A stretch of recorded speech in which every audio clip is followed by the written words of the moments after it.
Assalamualaikum warahmatullahi wabarakatuh.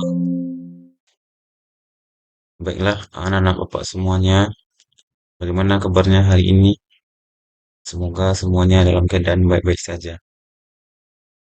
Baiklah, sebelum kita memulai pembelajaran pada pagi hari ini, lanjutan dari materi kita yang kemarin, itunya lanjutan dari materi sujud. Sujud yang pertama yang kemarin, pertemuan yang pertama yang kemarin yang kita pelajari adalah tentang sujud syukur. Untuk pertemuan kali ini, materi yang akan kita bahas adalah tentang sujud sahwi. Aturannya masih sama ya anak Bapak. Tolong simak dan dengarkan dengan baik, dengan secara baik dan seksama. Supaya nanti apa yang Bapak sampaikan bisa kalian serap dan bisa kalian terima karena itu nanti akan berkaitan dengan tugas yang akan kalian kerjakan. Materi kita yang kedua dari bab 4 ini adalah tentang sujud sahwi. Yang pertama, pengertian dari sujud sahwi.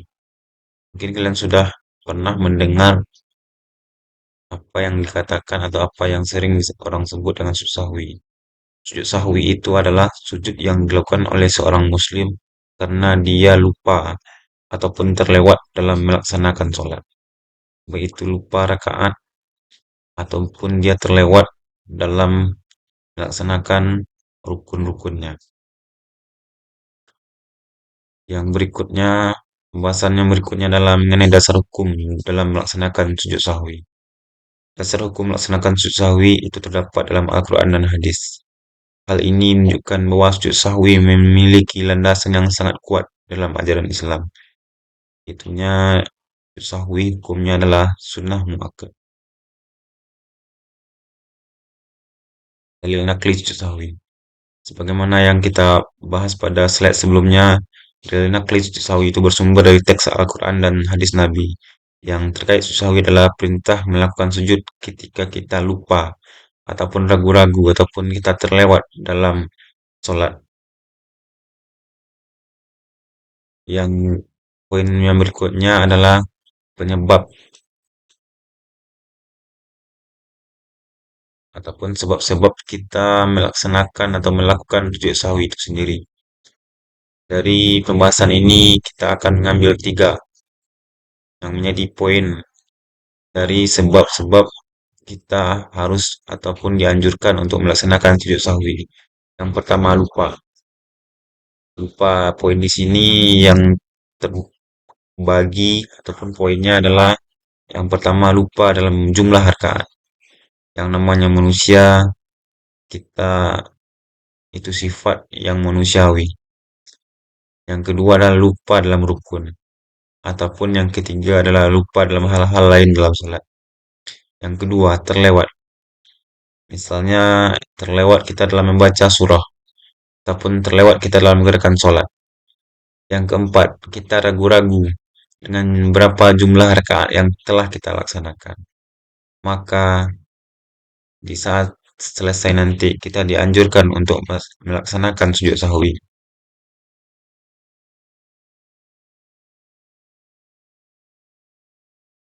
Yang ketiga ataupun poin yang berikutnya adalah tata cara kita melaksanakan sujud sahwi.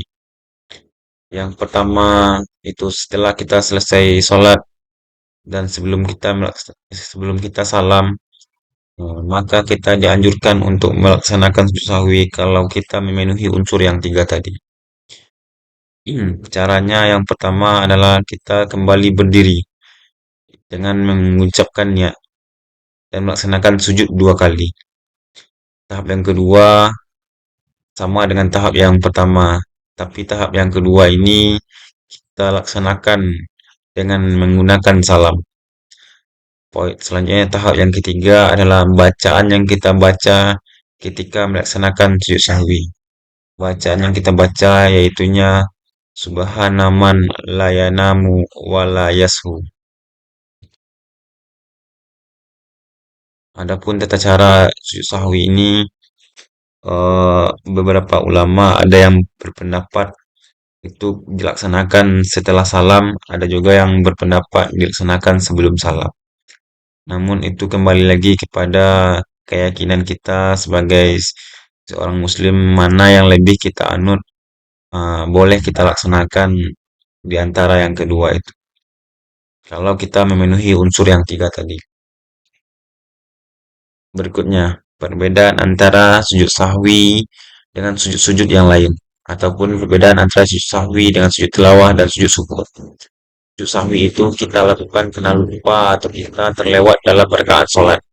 Sedangkan sujud tilawah, ini sujud yang kita lakukan jika kita mendengar ayat sajadah. Sujud tilawah ini kita laksanakan di dalam sholat ataupun di luar sholat. Sedangkan sujud syukur adalah sujud yang kita laksanakan di luar sholat. Artinya sujud sahwi itu kita laksanakan di dalam sholat, bukan di luar sholat. Yang berikutnya, poin yang harus kalian pahami adalah hikmah ataupun manfaat kita mempelajari sujud sahwi itu sendiri. Pada poin ini, Bapak akan mengambil 4 hikmah ataupun 4 manfaat nanti yang akan kita terima jika kita melaksanakan sujud sahwi. Yang pertama, itu sebagai penutup kekurangan. Sujud sahwi itu menjadi salah satu sarana untuk menutup kekurangan kita dalam melaksanakan sholat. Yang kedua adalah sebagai memperbaiki ibadah. Sujud sahwi dilakukan untuk membantu kita memperbaiki dan menyempurnakan ibadah sholat kita. Yang ketiga adalah untuk melatih kesadaran. Sujud sahwi dilaksanakan ataupun dilakukan untuk melatih kesadaran kita dan kehusukan kita dalam beribadah agar kita tidak tertinggal atau tidak lupa dalam rakaat sholat. Yang keempat itu adalah supaya ibadah kita memperoleh ampunan dari Allah Subhanahu wa taala. Yang berikutnya adalah hal-hal yang dapat membatalkan sujud sahwi. Yang pertama, sujud sahwi itu harus kita laksanakan sebelum salam. Artinya, jikalau sujud sahwi itu kita laksanakan sesudah salam, artinya jika sujud sahwi itu kita laksanakan sesudah sholat, maka sujud sahwi yang kita lakukan tidak sah. Yang kedua, keluar waktu. Sujud sahwi harus dilakukan sebelum waktu sholat kita berakhir. Hampir sama dengan penjelasan yang di atas tadi. Yang kedua, niat. Sujud sahwi batal jika kita tidak membaca niat atau membatalkan sholat kita. Adapun bacaan sujud sahwi yang Bapak baca tadi, inilah bacaannya. Subhana man la yanamu wa la yashu. Yang artinya, Maha Suci Allah yang tidak tidur dan tidak juga pernah lupa. Nah, demikianlah materi kita pada pagi hari ini. Bapak harapkan semoga kalian bisa memahami. Nanti juga akan Bapak kirimkan. Boleh kalian lihat nanti materinya di grup untuk mengulang-ulang ataupun memahami lagi di rumah. Semoga apa yang Pak sampaikan ini menjadi bermanfaat buat kalian dan buat Bapak sendiri. Akhir kata Bapak ucapkan terima kasih. Wassalamualaikum warahmatullahi wabarakatuh.